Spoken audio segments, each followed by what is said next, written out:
Bismillahirrahmanirrahim. Assalamualaikum warahmatullahi wabarakatuh. Ketemu lagi dengan Ibu pada pelajaran Bahasa Indonesia. Kali ini kita akan belajar mengenai unsur intrinsik dalam teks fabel untuk kelas 7. Seperti biasa, kalian simak videonya, lalu kita belajar bersama-sama. Nah, silakan menonton. Anak-anak, hari ini kita akan pelajari tentang unsur intrinsik dalam cerita. Nah, kira-kira apa saja ya yang ada di dalam unsur intrinsik dalam cerita ini? Nah, sebelum kita belajar, kita berdoa terlebih dahulu ya. Berdoa, dimulai.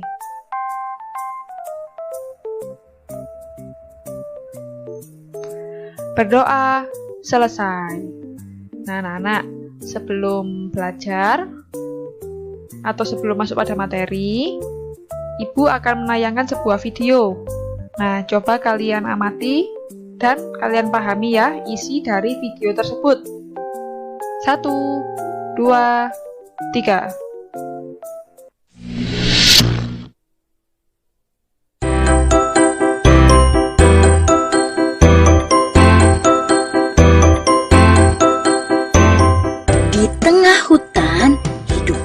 Kawanan semut yang sangat rajin. Terik matahari di musim kemarau tak mematahkan semangat mereka untuk mencari makanan. Setiap hari mereka membawa, mengumpulkan, lalu menyimpan makanan ke dalam lubang yang menjadi rumahnya. Berbeda dengan kawanan semut yang rajin, tetangga mereka si belalang malah asik menikmati musim kemarau dengan bermalas-malasan.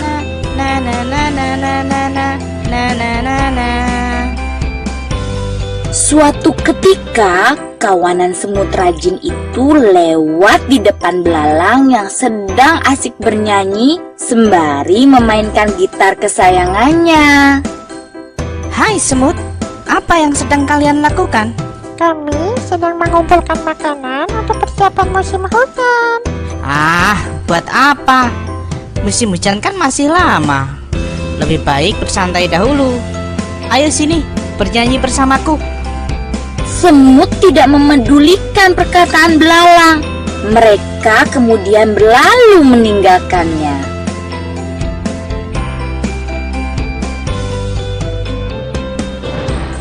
Musim hujan pun akhirnya tiba. Kawanan semut tak lagi mengumpulkan makanan. Mereka duduk nyaman di dalam rumah yang hangat sambil menikmati makanan yang berlimpah. Sementara itu, tetangga mereka, si belalang, hanya bisa diam menyesali nasibnya karena tidak memiliki makanan sedikit pun. Ia sedih dan kelaparan. Saat belalang terbaring lemah tak berdaya, datanglah kawanan semut ke rumahnya. Hai belalang, kami membawakan banyak makanan untukmu. Belalang terkejut dengan kedatangan kawanan semut baik hati tersebut. Apalagi mereka membawakannya makanan yang lumayan banyak. Terima kasih ya semut. Aku berjanji esok akan giat bekerja dan tak bermalas-malasan lagi. Sudah, tak usah bersedih. Ayo kita makan bersama. Begitulah cerita kawanan semut yang rajin, baik hati serta suka berbagi, dan si belalang yang menyadari bahwa kemalasan akan merugikan diri sendiri.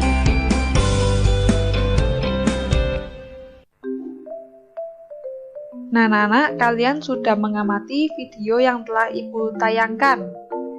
Video itu berisi tentang cerita semut dan belalang. Nah, dalam cerita tersebut ada yang namanya unsur intrinsik. Apa sih unsur intrinsik itu? Unsur intrinsik adalah unsur pembangun cerita yang berasal dari dalam cerita itu sendiri.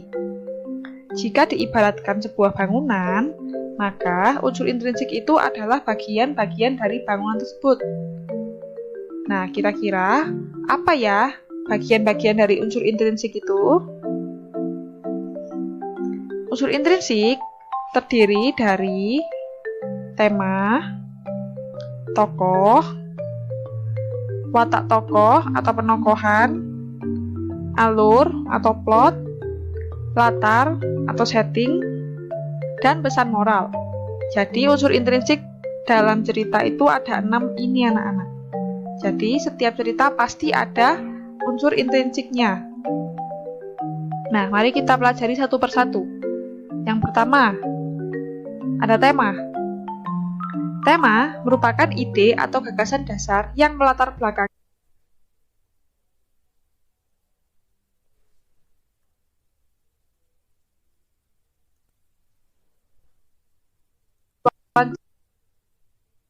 cerita yang ada dari cerpen atau cerita pendek.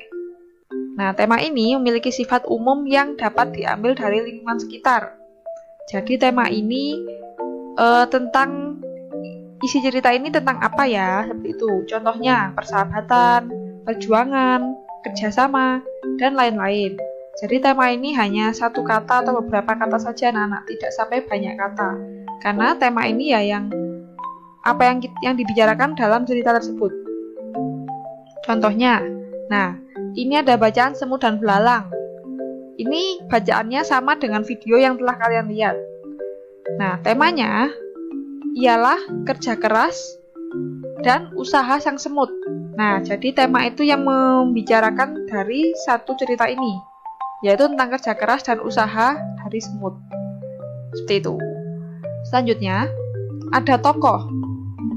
Tokoh merupakan pelaku atau orang yang terlibat di dalam cerita tersebut. Jadi yang ada dalam cerita tersebut itu namanya tokoh. Contohnya, ibu, ayah, semut, singa, pohon kaktus, dan lain-lain sesuai dengan isi ceritanya. Contohnya, dari cerita Semut dan Belalang, tokohnya ada semut dan ada belalang. Seperti itu. Tergantung isi ceritanya. Selanjutnya, ada watak tokoh atau penokohan. Nah, penokohan adalah penentuan watak atau sifat yang ada di dalam cerita. Jadi, watak ini itu digambarkan dari ucapannya, dari pemikirannya, dari hal yang dilakukan oleh tokoh tersebut. Jadi, ini sifatnya tokoh yang sudah ada di sebelumnya. Seperti itu. Nah, tokoh itu dibagi menjadi beberapa jenis anak-anak. Jenis watak tokoh. Yang pertama ada protagonis. Nah, jadi ini tokoh ini mempunyai sifat yang baik anak-anak. Jadi kalau protagonis itu sifatnya yang baik, seperti baik hati, dermawan, suka menolong, jujur. Nah, seperti itu. Selanjutnya ada antagonis. Nah, tokoh antagonis ini memiliki watak yang negatif, seperti iri, dengki, sombong, angkuh, congkak, dan lain-lain. Nah, antagonis ini artinya sifat yang buruk ya anak-anak yang tidak boleh dicontoh. Kemudian ada tritagonis. Tokoh ini adalah tokoh penengah dari protagonis dan antagonis. Nah, tokoh ini biasanya memiliki sifat yang arif dan bijak. Ya, bijaksana. Selanjutnya ada tokoh figuran. Nah, tokoh ini merupakan tokoh pendukung yang memberikan tambahan warna dalam cerita. Seperti itu. Jadi ada 4 jenis tokoh.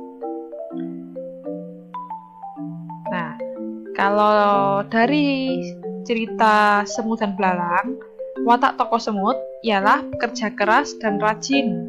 Ya, di sini juga sudah dijelaskan bahwa semut ini itu rajin, seekor semut yang sangat rajin. Nah, kemudian untuk belalang ini pemalas dan suka menganggap remeh atau menganggap enteng. Buktinya apa? Nah, ini ada. Pada suatu hari, ketika sang semut sedang bekerja, ia bertemu dengan seekor belalang yang sedang asyik berjemur sambil bermalas-malasan. Nah, kemudian yang suka menganggap remeh ini, nah ini, ada di kalimat di sini. Ah, buat apa kamu melakukan sekarang? Musim dingin masih lama. Lebih baik kita bermalas-malasan dahulu, kata belalang. Seperti itu. Jadi ada pembuktiannya, ya. Selanjutnya, alur atau plot. Alur adalah urutan jalan cerita dalam cerpen yang disampaikan oleh penulis. Dalam penyampaian cerita, ada tahapan alur yang disampaikan. Nah, tahapannya ada 5. Yang pertama, tahap perkenalan. Yang kedua, tahap penanjakan atau mulai muncul masalah. Yang ketiga, tahap klimaks atau masalah menjadi semakin sulit. Anti klimaks, masalah sudah reda tapi belum selesai. Dan yang terakhir ialah tahap penyelesaian. Nah, alur ini dibagi menjadi 2. Ada alur maju dan alur mundur.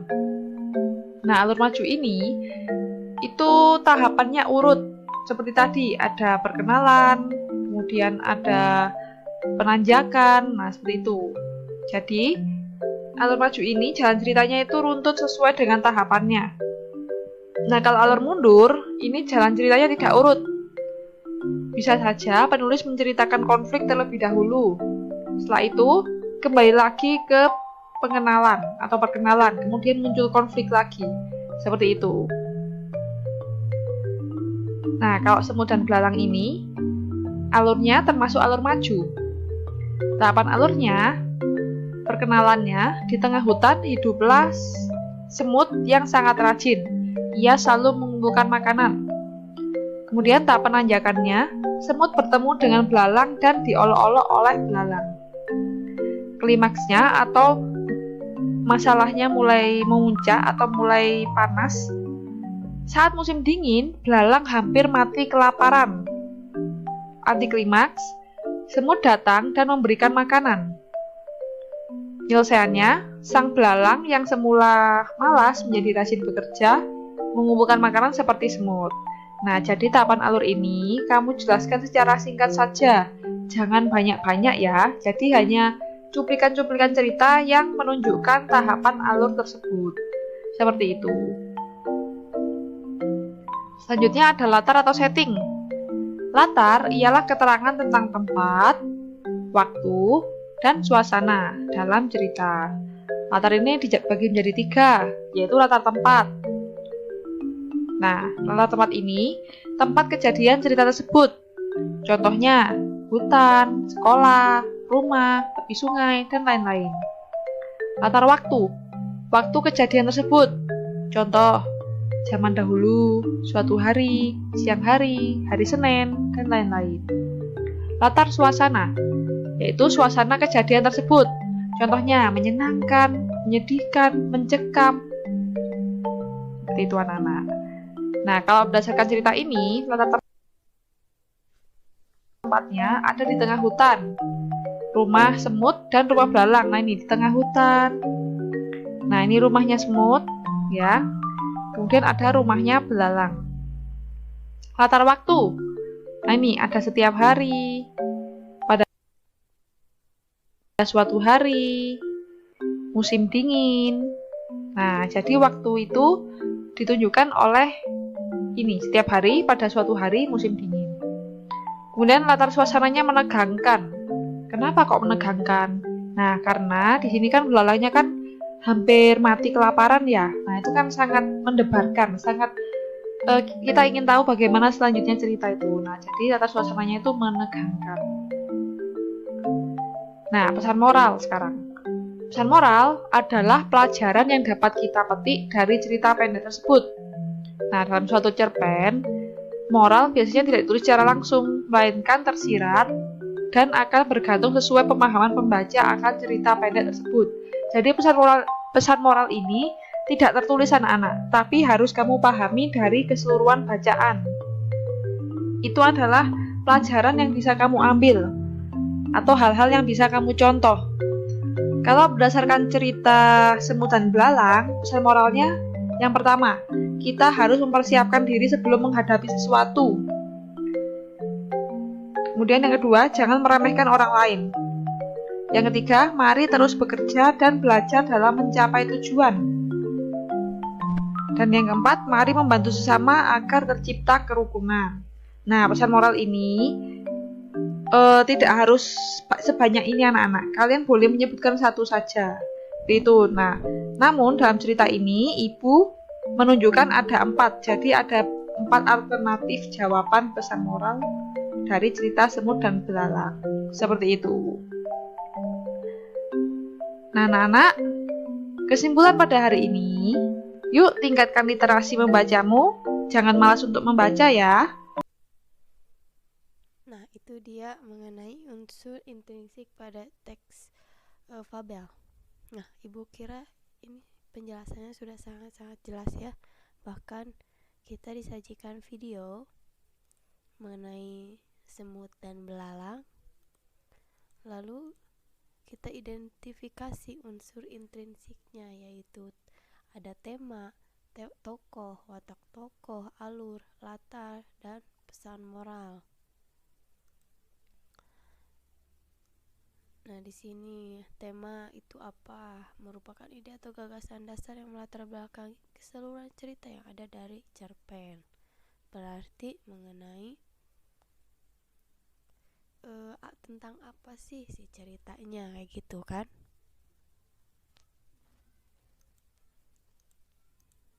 Nah, ini langsung ke contoh, bahkan contoh dari cerita. Nah, ini semut dan belalang.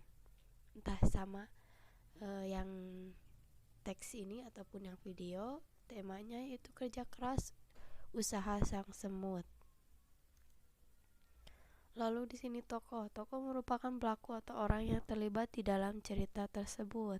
Contohnya, tokoh itu orang, bisa jadi hewan kalau di fabel, ibu, ayah, semut, singa, pohon, kaktus, dan yang lain-lain. Kalau di sini kan tentang fabel, teks fabel, berarti tokohnya itu lebih ke hewan. Terus watak tokoh. Nah, watak tokohnya apa? Protagonis, antagonis, tritagonis, pun figuran. Protagonis yang baik, antagonis yang jahat, yang negatif.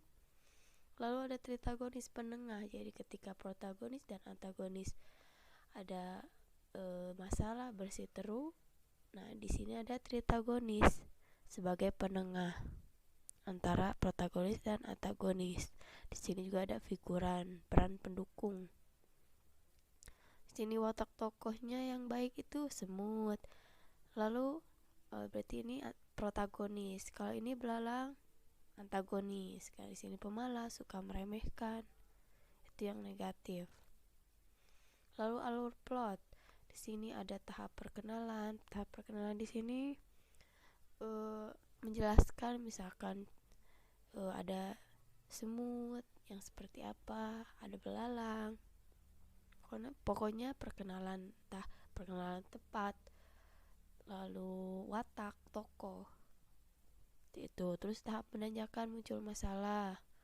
3 tahap klimaks, masalah semakin sulit.